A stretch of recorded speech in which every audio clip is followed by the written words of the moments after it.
ഇനി SFIക്കാരെ വെടിവെക്കാം. എന്തിനും തുനിഞ്ഞിറങ്ങിയിരിക്കുകയാണ് ആരിഫ് മുഹമ്മദ് ഖാൻ. സംസ്ഥാനത്തിൻ്റെ ഭരണത്തലവൻ തന്നെ സംസ്ഥാനത്തിനെതിരായി പ്രവർത്തിക്കുന്ന വിചിത്ര നടപടികളാണ് കേരള ഗവർണർ ആരിഫ് മുഹമ്മദ് ഖാൻ നടത്തുന്നത്.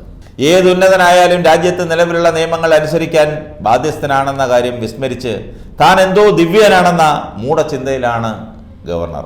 രാഷ്ട്രത്തലവനായ രാഷ്ട്രപതിയുടെ പ്രതിനിധിയായി നിയമിക്കുന്ന കേവല ഉദ്യോഗമാണ് ഗവർണർ പദവി. സംസ്ഥാന മന്ത്രിസഭയുടെ ഉപദേശ നിർദ്ദേശങ്ങൾക്ക് അതിനനുസരിച്ച് പ്രവർത്തിക്കാനുള്ള അധികാരമാണ് ഗവർണർക്ക് ഭരണഘടന നൽകുന്നത്. സ്വന്തമായി തീരുമാനമെടുത്ത് സംസ്ഥാനം ഭരിക്കാനുള്ള അധികാരമൊന്നും ഗവർണർക്കില്ല. അതിനിവിടെ ജനങ്ങൾ തിരഞ്ഞെടുത്ത സർക്കാരുണ്ട്. ഏത് ഭരണാധികാരിക്കെതിരെയും പ്രതിഷേധിക്കാനുള്ള അവകാശം ഇന്ത്യൻ ഭരണഘടന പൗരന്മാർക്ക് നൽകുന്നുണ്ട്. തങ്ങൾക്ക് അഹിതമെന്ന് തോന്നുന്ന കാര്യങ്ങൾ ഭരണാധികാരികളിൽ നിന്നുണ്ടായാൽ പൗരന്മാർ പ്രതിഷേധിക്കും. അത് സ്വാഭാവികമാണ്. കേരളത്തിലെ സർവകലാശാലകളെ കാവ്യവൽക്കരിക്കാനുള്ള ഏജന്റായി പ്രവർത്തിക്കുന്ന ചാൻസലറുടെ നടപടിക്കെതിരെയാണ് SFI പ്രതിഷേധിച്ചതും പ്രതിഷേധിക്കുന്നതും. അതിനിയും തുടരുമെന്ന് തന്നെയാണ് SFI അറിയിച്ചത്. സമരം അധികൃതർക്ക് സൂഹിക്കുന്ന രീതിയിൽ ആയിരിക്കണമെന്നില്ല.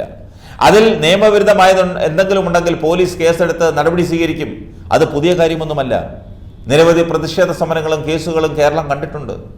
എന്നാൽ പ്രതിഷേധക്കാരെ നേരിടാൻ തെരുവ് കൊണ്ടേ പോലെ ഭരണാധികാരി റോഡിൽ ഇറങ്ങുന്നത് മുമ്പെങ്ങും കണ്ടിട്ടില്ല. പ്രതിഷേധങ്ങളെ മാന്യമായി നേരിടാനുള്ള വിവേകം ഗവർണറെ പോലുള്ള ഉന്നത സ്ഥാനത്തിരിക്കുന്ന ആളുകൾക്കുണ്ടാകണം.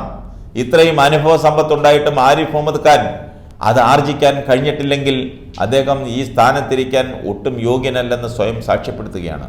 ഭരണഘടനയെ പോലും വെല്ലുവിളിച്ച് രാജ്യത്തെ നിയമങ്ങളൊന്നും തനിക്ക് ബാധകമല്ലെന്ന രീതിയിൽ പ്രതിഷേധക്കാരുടെ നേർക്ക് പാഞ്ഞെടുത്ത കേരള ഗവർണറുടെ മനോനില പരിശോധിക്കേണ്ടതാണ്. സമരക്കാർ ആരും ഗവർണറുടെ വാഹനത്തിന് മുന്നിലേക്ക് ചാടുകയോ അദ്ദേഹത്തിൻ്റെ യാത്രയ്ക്ക് എന്തെങ്കിലും തടസ്സമുണ്ടാക്കുകയോ ചെയ്തിട്ടില്ല. തികച്ചും ജനാധിപത്യ രീതിയിൽ ബാനറും കറുത്ത തുണിയും ഉയർത്തിക്കാണിച്ച് റോഡരികിൽ നിന്ന് പ്രതിഷേധിച്ച SFIക്കാരെ ആ പ്രവർത്തകർക്ക് നേരെയാണ് ഗവർണർ കാർ നിർത്തി പാഞ്ഞെടുത്തത്. കാറിൽ ആരോ ഇടിച്ചെന്ന പച്ചക്കള്ളമാണ് ഗവർണർ പറഞ്ഞത്. ഗവർണർ തൻ്റെ ബെൻസ് കാർ സമരക്കാർ നിന്നതിൻ്റെ 25 മീറ്റർ അകലെ നിർത്തിച്ചാണ് റോഡിൽ ഇറങ്ങിയത്.